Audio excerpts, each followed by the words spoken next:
Welcome back. കുറേ ദിവസത്തെ ചെറിയ ജലദോഷവും പനിയും ഒക്കെ കഴിഞ്ഞ് പൂർവാധിക ശക്തിയോടെ തിരിച്ചെത്തിയിരിക്കുകയാണ്. പക്ഷേ എത്ര വയ്യെങ്കിലും നമ്മളുടെ ഈ പച്ചക്കറിത്തോട്ടത്തിലോ എന്ന് ഞാൻ ഇറങ്ങും, വെള്ളം ഒഴിക്കും. പക്ഷേ ബാക്കി മരുന്നടിക്കുക അങ്ങനെയുള്ള കാര്യങ്ങളൊന്നും ഈ കുറച്ച് ദിവസമായിട്ട് ചെയ്യുന്നില്ലായിരുന്നു.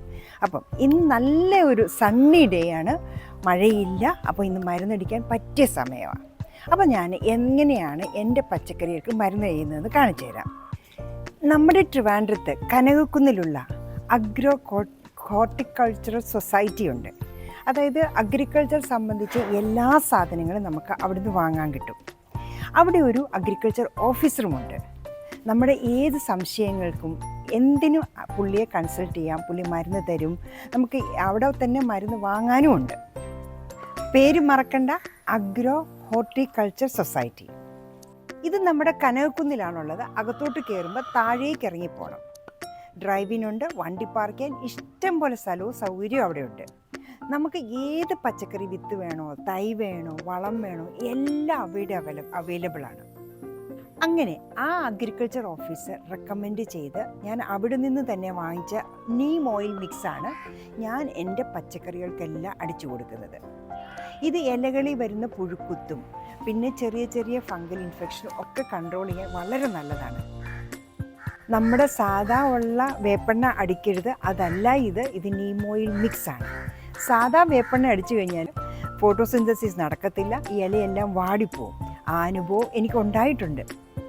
ഇത് അവരവിടെ പ്രിപ്പയർ ചെയ്ത് തരുന്നതാണ്. ഇതിൽ വേറെ എന്തൊക്കെയോ ഇൻഗ്രീഡിയൻ്റ് ഉണ്ടെന്ന് തോന്നുന്നു. അപ്പോൾ ഇതടിച്ചു കഴിയുമ്പോൾ ഇലകളുടെ മുകളിൽ ഒരു ഓയിലി ലെയർ ഒന്നും ഫോം ചെയ്യുന്നില്ല. അതുപോലെ തന്നെ നല്ല രീതിയിൽ പുഴുക്കളെല്ലാം മാറിപ്പോവുകയും ചെയ്യും. അപ്പോൾ ഇന്ന് നമുക്ക് ഈ മരുന്ന് എങ്ങനെയാണ് ഞാൻ ഇവർക്ക് അടിക്കുന്നതെന്ന് നോക്കാം. അഗ്രികൾച്ചർ ഓഫീസർ പറഞ്ഞു തന്ന പ്രകാരം തന്നെയാണ് ഞാൻ ചെയ്യുന്നത്. ഇതാണ് എൻ്റെ സ്പ്രേ ബോട്ടിൽ. ഇത് 1 ലിറ്ററിൻ്റെ ബോട്ടിലാണ്. ഇതിലേക്കാണ് ഞാൻ മരുന്നൊഴിക്കാൻ പോകുന്നത്. ഈ നീം ഓയിൽ മിക്സ് ഈ ക്യാപ്പിലെ ഒരു ക്യാപ്പ് മതി. കറക്റ്റ് ഒരു ക്യാപ്പ് എടുക്കുക. ഒറ്റ ക്യാപ്പ് നിറച്ചെടുത്തു. എന്നിട്ട് ഇതിലേക്ക് ഒഴിക്കുക. 1 ലിറ്റർ വെള്ളം ഫില്ല് ചെയ്യുക. ഇവിടെ ഞാൻ കംപ്ലീറ്റ് ആയിട്ട് വെള്ളം ഒഴിച്ചിട്ടില്ല, ഒരു സ്പേസ് വിട്ടാണ് വെള്ളം വെച്ചിരിക്കുന്നത്. ഇനി നല്ല രീതിയിൽ മിക്സ് ചെയ്ത് കൊടുക്കുക.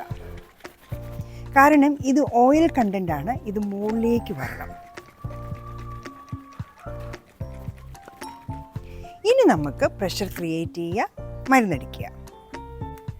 പുഴുക്കുത്തൊന്നും ഇല്ലാതെ നിൽക്കുന്ന ഹെൽത്തി ചെടിയാണെങ്കിൽ ആഴ്ചയിൽ ഒരു ദിവസം ഈ സ്പ്രേ അടിച്ചു കൊടുത്താൽ മതി.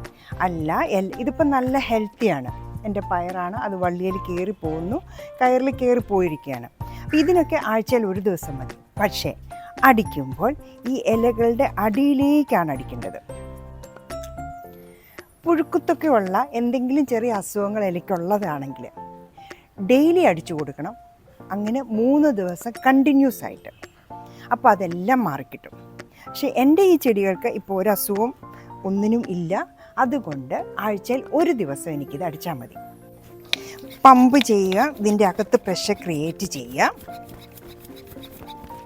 എന്നിട്ട് ഈ ഇലകളുടെ അടിയിലേക്കാണ് സ്പ്രേ ചെയ്ത് കൊടുക്കേണ്ടത്. ഇപ്പോൾ ഇത് ചെറിയ ചെടി ആയതുകൊണ്ട് നമുക്കിത് പിടിച്ച് ചെയ്യാൻ പറ്റുന്നുണ്ട്. അപ്പോൾ ഒരു കാര്യം നമ്മൾ മേക്ക് ഷുവർ ചെയ്യണം, ഇന്നത്തെ ദിവസം ഇതിന് വെള്ളം ഒഴിക്കരുത്. കാരണം വെള്ളം ഒഴിച്ചു കഴിഞ്ഞാൽ ഈ നമ്മൾ അടിച്ചിരിക്കുന്ന ഈ മരുന്നെല്ലാം വാഷ് ഔട്ട് ചെയ്തു പോകും. പിന്നെ ഉള്ളത് ഇന്ന് മഴ വരല്ലേ എന്നുള്ള ഒരു പ്രാർത്ഥന. ഇത് നമ്മുടെ കുറ്റിപ്പയറാണ്, ഇത് കായ്ച്ചതാണ്.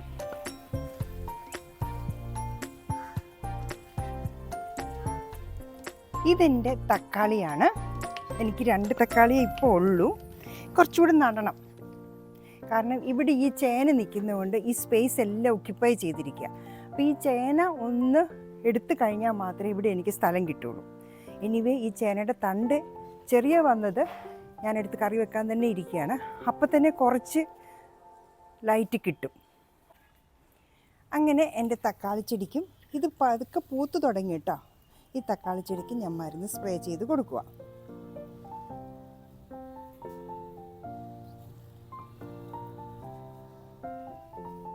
ഒരു പൂ വന്നിട്ടുണ്ട്. ഇനി എത്രയും പെട്ടെന്ന് കായായാൽ മതി. പിന്നെ ഇവിടെ ഉള്ളതാണ് നമ്മുടെ തെങ്ങിൻ്റെ തടത്തിലാണ് ഇവിടെ കുറേ ചീര നട്ടിരിക്കുന്നത്. തെങ്ങിൻ്റെ തടം എന്താണേലും ലൂസ് മണ്ണാണ്, ഇതൊന്നിനും ഉപയോഗിക്കാൻ പറ്റില്ല. അപ്പം പിന്നെ അങ്ങ് ചീര നട്ടേച്ചു. അപ്പോൾ അവർക്ക് നമുക്ക് അടിച്ചു കൊടുക്കാം.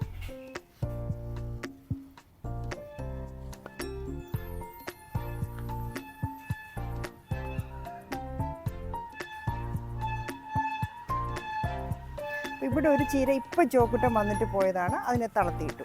അവൻ്റെ കാല് കൊണ്ടതാകാം, തന്നെത്താനെ ഇനി എണീറ്റ് വന്നോളും. ഇപ്രാവശ്യം ഞാൻ വെണ്ട നട്ടിരിക്കുന്നത് വളരെ ആർട്ടിസ്റ്റിക് വേയിലാണ്. അതായത് ഒരു ബെഡ് ഉണ്ടാക്കി ആ ബെഡിനകത്ത് മണ്ണും വളവും എല്ലാം കൂടെ മിക്സ് ചെയ്തിട്ട്, അപ്പോൾ ഈ ബൗണ്ടറിക്കകത്ത് തന്നെ ഇവർ നിൽക്കും. അപ്പോൾ ഇതിനും കൂടെ മരുന്നടിച്ച് കൊടുക്കാം. ഇവരൊക്കെ നല്ല ഹെൽത്തി ആയിട്ട് തന്നെ നിൽപ്പുണ്ട്. ഈ ഇലയിൽ 1-2 ചെറിയ ഹോൾസ് വീണിട്ടുണ്ട്, പക്ഷെ കുഴപ്പമില്ല. സ്റ്റാർട്ടിങ് സ്റ്റേജ് ആയതുകൊണ്ട് അതൊക്കെ പൊക്കോളും.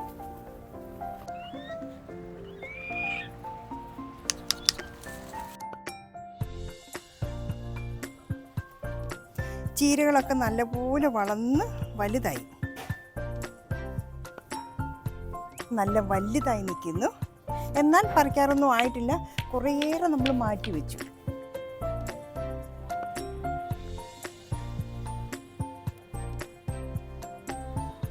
ഇനി ബ്രിഞ്ചോള് ഇത് എല്ലാം നല്ല കായ്ച്ച് നിൽക്കുകയാണ്, നല്ല മൂത്ത് നിൽക്കുന്ന സാധനങ്ങളാണ്. ഇതെല്ലാം പറിക്കണം.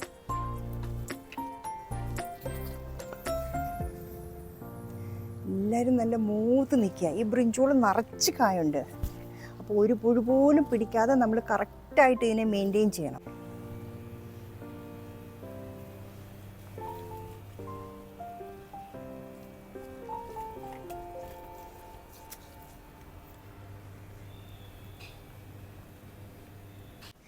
ഇതെൻ്റെ വെണ്ടയാണ്. ഇതിന് ഞാനിത് നല്ല ഹൈറ്റായി. ഇതിൽ ശരിക്കും ഇടയ്ക്കൊന്ന് പുഴുക്കുത്ത് ഇതേ ഒരു പുഴുവല്ല, പുഴുക്കുത്ത് വന്നായിരുന്നു. ഈ മരുന്ന് കണ്ടിന്യൂസ് അടിച്ചാണ് ഇവനെ ഞാൻ രക്ഷപ്പെടുത്തിയെടുത്തത്. അപ്പം ഇവന് പുഴുക്കുത്ത് വന്നപ്പോഴാണ് ഇതാണ്ട് ഒരു പുഴു ഇരിക്കുന്നു, പുഴുവിൻ്റെ കൂടാണ്. ഇതേ ഒരു പുഴു കൂട്. അപ്പം ഇതെടുത്ത് കളയാം.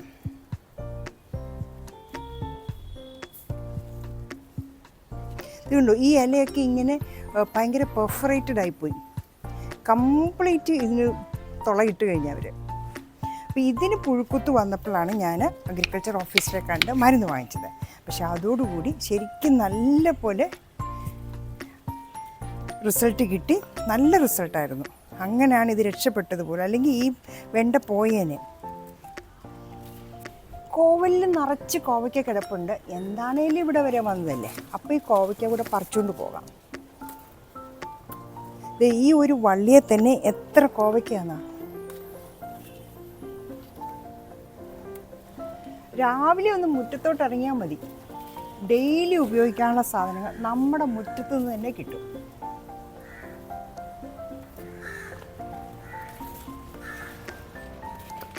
ഇനിയും നിറച്ച് മുകളിലുണ്ട്, അത് നമുക്ക് തോട്ടി വെച്ചെടുക്കാം. ഇപ്പം ഞാൻ ഇങ്ങനെ എത്തിക്കുത്തി പറിച്ചതാണ്. അപ്പോൾ ഈ കോവയ്ക്ക തോരൻ വെക്കാനായിട്ട് നമുക്ക് നമ്മുടെ തന്നെ കാന്താരിയിൽ നിന്ന് മുളക് എടുക്കാം.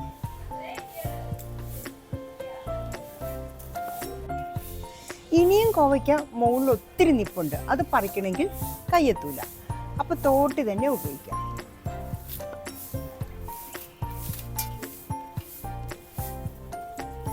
ഈ മരത്തിൻ്റെ കൊമ്പ് പിടിച്ച് ഒന്ന് ചായച്ചെടുക്കാം, അല്ലെങ്കിൽ ചിലപ്പോൾ ആ കോവലിൻ്റെ വള്ളി പൊട്ടാനുള്ള ചാൻസ് ഉണ്ട്.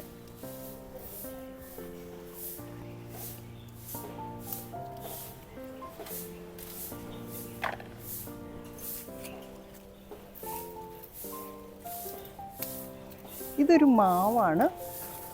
അപ്പോൾ ഈ കോവൽ കയറി പൊക്കോട്ടെ എന്ന് ഓർത്ത് നമ്മൾ ഇതിനെ ഇങ്ങനെ നിർത്തിയിരിക്കുക. ഇതിൻ്റെ ഇടയ്ക്കായിട്ടുണ്ട്, അതുകൂടെ പറിച്ചുകൊണ്ട് ഇറങ്ങാം.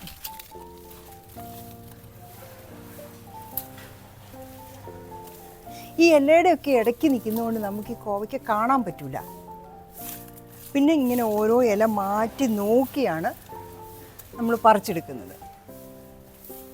ഇവിടെ ഞങ്ങളുടെ എല്ലാവർക്കും ഇഷ്ടപ്പെട്ട ഒരു സാധനമാണ് കോവയ്ക്ക. വലിയ ഭഗീരഥ പ്രയത്നം ചെയ്ത് കിട്ടിയതാണ് ഇത്രയും കൂടെ, അതിനിടയ്ക്കുന്ന് കിട്ടി. ഇത് ഇതിൻ്റെ തണ്ടോടുകൂടി പോന്നു. ഇത് വേറെ വെറൈറ്റിയാണ്. അങ്ങനെ ഇപ്പം പറിച്ചതാണ് ഇത്രയും കോവയ്ക്കയായി, അത് വെക്കാനുള്ള കാന്താരിയായി. അപ്പോൾ ഇന്നത്തേക്ക് നമുക്ക് തോരൻ ഫ്രഷ് ആയിട്ടുള്ള കോവയ്ക്കയാണ്. ചോള് ഇത് നിറച്ച് കായാണ്. ഇനി ഇവരെയും പറിക്കേണ്ട ദിവസമായി. നമ്മൾ ഏത് ദിവസം ഏത് കറിയാണ് വെക്കുന്നതെന്ന് ഫൈനലൈസ് ചെയ്യും. എന്നിട്ട് അതനുസരിച്ചാണ് നമ്മൾ ഇവിടുന്ന് പറിക്കുക. ഡെയിലി പറിച്ചെടുക്കുന്ന സാധനങ്ങൾ സാധാരണയായിട്ട് നമ്മൾ ഉപയോഗിക്കുക.